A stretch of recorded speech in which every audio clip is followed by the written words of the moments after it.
Hello everyone, कैसे हैं आप सब। आप सभी का करियर सक्सेस के यूट्यूब चैनल पे एक बार फिर से वेलकम है, या इंस्टाग्राम पे या यूट्यूब पे, जब जहाँ से भी आप वीडियो देख रहे हैं। आज हम जो ब्लड रिलेशन का एक वीडियो हमने डाला था पार्ट 1 थोड़े दिन पहले, तो काफ़ी सारे बच्चों ने वो देखा था। अराउंड 40,000 प्लस उस पर व्यूज़ थे। उसके बेसिस पे कुछ बच्चों ने हमें कांटेक्ट किया था कि सर इसकी जो मल्टीपल टाइप्स हैं, उस वीडियो में सिर्फ हमने डिस्कस ये किया था कि ब्लड रिलेशन में आपको क्या क्या पढ़ना है और थोड़ा सा इंट्रोडक्शन उसका। तो काफ़ी सारे बच्चे चाहते थे कि इसकी प्रैक्टिस करवाई जाए अलग अलग टाइप्स के क्वेश्चंस की। तो आज जो ये वीडियो है ये उसी का ब्लड रिलेशन का पार्ट 2 है, जिसमें हम one of the types blood relation में, आपकी एक्चुअल में 3 टाइप्स आती है जो पेपर में पूछी जाती है। मैंने यहाँ लिखा भी था अभी आपके लिए। सबसे पहला स्टेटमेंट बेस्ड, दूसरा आपका कोडेड फॉर्म, और थर्ड आपका पॉइंटिंग केस। स्टेटमेंट बेस्ड का मतलब होता है अगर आपको कोई ऐसा क्वेश्चन मिले जैसे A is father of B, B is sister of C. अभी जो ऑफलाइन बैच स्टार्ट हुआ है उसमें भी मैंने यही टाइप शुरू करवाई है। दूसरी टाइप आ जाती है कोडेड फॉर्म, जैसे A star B means A is father of B, A dollar B means A is sister of B. ऐसा क्वेश्चन आ जाए तो वो कोडेड फॉर्म है। अगर आपको क्वेश्चन आ जाए pointing to a girl a boy said, इस तरह की कोई लैंग्वेज क्वेश्चन में हो, तो ये आपकी पॉइंटिंग टाइप है। अगर मैं आपको लेके चलूं पिछले कांस्टेबल के एग्जाम की पेपर की, अगर हम बात करें जेके पुलिस कांस्टेबल का जो एग्जाम हुआ था, उसमें जो क्वेश्चन आया था वो भी आपका थर्ड टाइप यानी पॉइंटिंग केस का क्वेश्चन था। तो मैं फटाफट आपको एक बार दिखाने के लिए जस्ट मैं यहाँ ओपन कर लेता हूँ। तो जो भी मैं अभी आपको ये थोड़ा सा पढ़ाऊंगा उसके बेसिस पे आप इसका क्वेश्चन का आंसर जरूर देना, और इस पे बिना पेन लगाए आप क्वेश्चन निकाल लेंगे। वो इसलिए मैं बता रहा हूँ कि आपको एक आइडिया हो कि जब जैसे पेपर में सिलेबस में ब्लड रिलेशन लिखा है, तो ब्लड रिलेशन का मतलब ये नहीं कि बस उसका ऊपर ऊपर से पढ़ लिया, कोई पता नहीं आपको पेपर में कौन सी टाइप आ जाए। ये क्वेश्चन नंबर 80 आप देख सकते हैं, ये पिछले पेपर का क्वेश्चन है कांस्टेबल का, ये जेकेएसएसबी की साइड पे पेपर है। तो आपको जो टाइप आई है वो कौन सी आई है, पॉइंटिंग केस। ठीक है, यही मैं आपसे अभी डिस्कस करने जा रहा हूँ। ठीक है, लेकिन मैं सजेस्ट करूंगा कि पिछला वीडियो आप जरूर देखिए जो हमने इसके रिलेटेड बनाया था। तो पहले पॉइंटिंग केस का थोड़ा सा इंट्रोडक्शन कर लेते हैं, क्योंकि वीडियो भी छोटा रहना चाहिए, इसलिए कुछ चीजें मैंने पहले से ही लिखी हैं। ऑफलाइन क्लास में जब हम पढ़ते हैं तो इसी को 1 घंटा लगता है समझाने में, यही फर्क है आपका ऑनलाइन और ऑफलाइन में। ठीक है, सबसे पहले पॉइंटिंग केस की अगर मैं बात करूं, नाम से ही पता चल रहा है इसमें कुछ इस तरह का क्वेश्चन आपको पूछा जाएगा जिसमें इनडायरेक्टली कोई बात हो रही हो। जैसे हम कहीं बाहर जाते हैं, हमें कोई मिलता है, यार आप तेरे आपके ब्रदर की वाइफ के ब्रदर का कहीं सिलेक्शन हो गया, हम इस तरह बात करते हैं। तो ये जो इनडायरेक्ट वे में बात करते हैं इसको हम पॉइंटिंग केस के अंदर पढ़ते हैं। ठीक है, या किसी को रेफर करके बात करें या किसी को पॉइंट करके अगर हम बात करें उसको हम पॉइंटिंग केस बोलते हैं। ठीक है, अब इसमें मेजरली अगर क्वेश्चंस की बात करें तो आपको मेजर इसमें 2 ही पर्संस क्वेश्चन में दिखते हैं ज्यादातर। ठीक है, पॉइंटिंग केस में ज्यादातर आपको सिर्फ 2 ही पर्संस क्वेश्चन में दिखेंगे। या तो पर्सन आपका स्पीकर होगा, अभी स्पीकर कौन है मैं बाद में बताता हूं, या फिर आपका सेकंड पर्सन। ठीक है, स्पीकर वो पर्सन होता है हमारे क्वेश्चन का जिसके साथ सेड लिखा हो, सेज लिखा हो, टेल्स लिखा हो। और सेकंड पर्सन वो होता है, अगर वो मेल है तो ही लिखा होगा उसके लिए, या फीमेल है तो शी। अब ये स्पीकर कौन और सेकंड पर्सन कौन है इसको ध्यान से समझिए। मैं आपको एक हिंदी में एक लाइन बोलता हूं, इसकी इंग्लिश में ट्रांसलेशन आप करना। जैसे मैंने एक लड़की को देख के बोला वो जो लड़की है वो मेरे ब्रदर की वाइफ है। मैंने एक लड़की को देख के बोला वो जो लड़की है वो मेरे ब्रदर की वाइफ है। तो मैंने यहाँ पे अगर इसको इंग्लिश में ट्रांसलेट करूं, ये बनता है pointing to a girl a boy said. जैसे मैंने एक लड़की को देख के बोला, कोई अगर बॉय बात कर रहा है तो क्या आ जाएगा, pointing to a girl a boy said, वो लड़की जो मेरे ब्रदर की वाइफ है। इसकी इंग्लिश क्या बनेगी, she is the wife of my brother. तो जब मैंने ये पूरी लाइन बोली पॉइंटिंग टू ए गर्ल इस तरह से एंड तक, तो यहाँ पे सेड किसके साथ है, बॉय के साथ।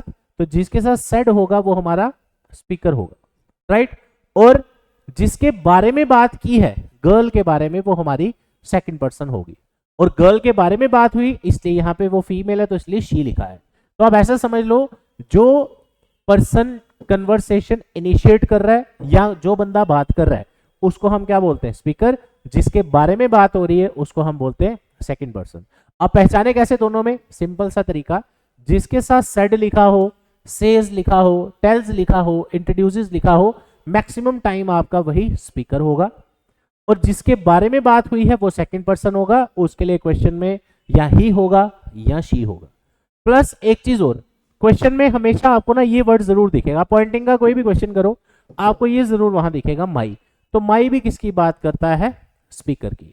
ये तो हो गया इस क्वेश्चन का इंट्रोडक्शन कि पॉइंटिंग में दो बंदे होते हैं, स्पीकर और सेकंड पर्सन। स्पीकर कौन होगा, जो बात कर रहा है, स्पीकर सेकंड पर्सन जिसके बारे में बात हो रही है। स्पीकर कौन होगा, जिसके साथ सेड या सेज या टेल्स लिखा हो, और सेकंड पर्सन कौन होगा, ही। गर्ल होगी तो शी लिखा होगा, बॉय होगा तो ही लिखा होगा।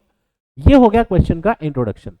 अब मैं ट्राई करता हूं कि आपको एक छोटे सी एग्जाम्पल से थोड़ा समझाया जाए कि कैसे इन क्वेश्चंस को हम सॉल्व कर सकते हैं। ठीक है, जैसे मैंने आपके सामने यहाँ क्वेश्चन लिखा है, pointing to a girl a boy said.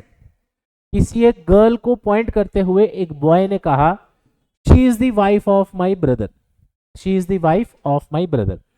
अगर आपने इस क्वेश्चन का आंसर दे दिया ओरली बिना डायग्राम बनाए, तो आप समझ लीजिए जो जेकेपी कांस्टेबल का पिछला पेपर में क्वेश्चन आया था 2024 वाले में, वो आपका क्वेश्चन निकल गया, क्योंकि ये सेम लेवल का क्वेश्चन उसमें आया था। ठीक है, तो जब भी कोई टॉपिक पढ़ना है, बेसिक टू हाई लेवल सभी तरह के क्वेश्चंस करने चाहिए, ताकि आपका एक ओवरऑल कंसेप्ट डेवलप हो। ठीक है, यहां अगर मैं आपसे पूछूं, pointing to a girl a boy said, एक बॉय ने किसी गर्ल के बारे में बोला कि वो जो लड़की है वो मेरे ब्रदर की वाइफ है। ठीक है, और बताओ वो गर्ल उस बॉय की क्या लगी। तो मुझे एक चीज बता, कुछ बच्चे इसको करने के बहुत सारे तरीके हैं। जैसे कुछ बच्चे क्या करते हैं, जैसे यहां लिखा था she is the wife of my brother, तो आप स्पीकर अपने आप को मान लो कि आप बॉय हो। स्पीकर कौन होता है, जिसका सेड हो। आप अपने आप को ये बॉय मान लो कि आप किसी गर्ल को बोल रहे हो वो जो लड़की है वो मेरे ब्रदर की वाइफ है। तो आपके ब्रदर की वाइफ आपकी क्या लगेगी, भाभी। इंग्लिश में आप उसको क्या बोलोगे, सिस्टर इन लॉ, राइट। अब ये क्वेश्चन का आंसर क्या बन गया हमारा, सिस्टर इन लॉ। अब हम करते हैं पिछला जो पेपर का क्वेश्चन है, ट्राई करना है इसको ओरली सॉल्व करने की। ठीक है, सबसे पहले यहां पे लिखा है, अगर आप इस क्वेश्चन को ध्यान से देखें, जस्ट ए सेकेंड, मैं इसको थोड़ा जूम कर लेता हूं ताकि आपको क्लियरली विजिबल हो। यहां लिखा है pointing to a man Rocky said. ठीक है, और बताया कि रॉकी भी मैन है। ठीक है, यहां स्पीकर कौन बन गया, रॉकी। यानी अब आपने अगर क्वेश्चन निकालना रॉकी, आप अपने आप को मान लो, आपका काम आराम से हो जाएगा। कह रहा है पॉइंटिंग टू ए मैन, किसी एक मैन के बारे में रॉकी ने बोला कि वो जो बंदा है, वो वाला जो मैन है, वो फादर है किसका, बेटी का, किसकी, डॉटर इन लॉ की बेटी। यानी कि वो पर्सन जो है वो फादर है रॉकी की डॉटर इन लॉ की बेटी का। ठीक है, तो मान लो रॉकी आप। ठीक है, आपकी डॉटर इन लॉ पहले आपकी बहू हुई, आपकी अगर वो बहू है, उसकी जो डॉटर है, आप उसके क्या लगे, ग्रैंडफादर। वो उसकी बेटी का फादर है। यानी कि आप रॉकी अगर आप हो, रॉकी की जो बहू है, बहू की जो बेटी है, उसका जो फादर है वो दूसरा वाला मैन है। तो आप उसके लगे फादर, और वो आपका क्या लगा, सन। अब आपको क्वेश्चन देखते हैं क्या पूछा गया है, रॉकी का रिलेशन उस मैन के साथ। अगर मैं डायग्रामेटिकली आपको बताऊं, रॉकी जो पर्सन था, यहां बताया रॉकी की कोई बहू है, डॉटर इन लॉ, उसकी आगे कोई बेटी है, और वो जो मैन है वो इस लड़की का फादर है। ठीक है, तो ये रॉकी जो है वो उस पर्सन का फादर हुआ, और ये जो पर्सन है ये उसका बेटा हुआ। अब क्वेश्चन चाहे कुछ भी आ जाए, रॉकी का रिलेशन पूछा है मैन के साथ, तो रॉकी उस पर्सन का क्या निकला, फादर। अगर यहां लिखा होता how that man is related to Rocky, तो मेरा आंसर हो जाता सन। तो इन क्वेश्चंस को आप दो तरीके से कर सकते हो, डायग्राम से भी कर सकते हो, या फिर आप ओरली भी इसको सॉल्व कर सकते हो। लेकिन मैं आपको सजेस्ट करूंगा कि आप इसको डायग्रामेटिकली ही किया करो।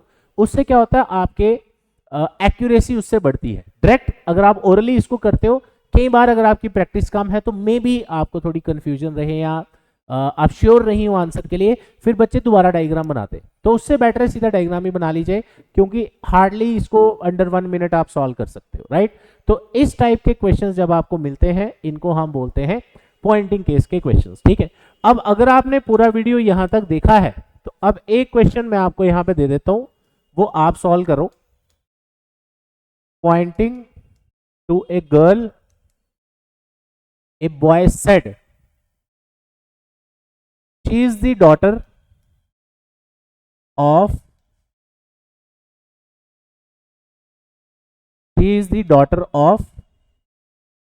my mother's daughter।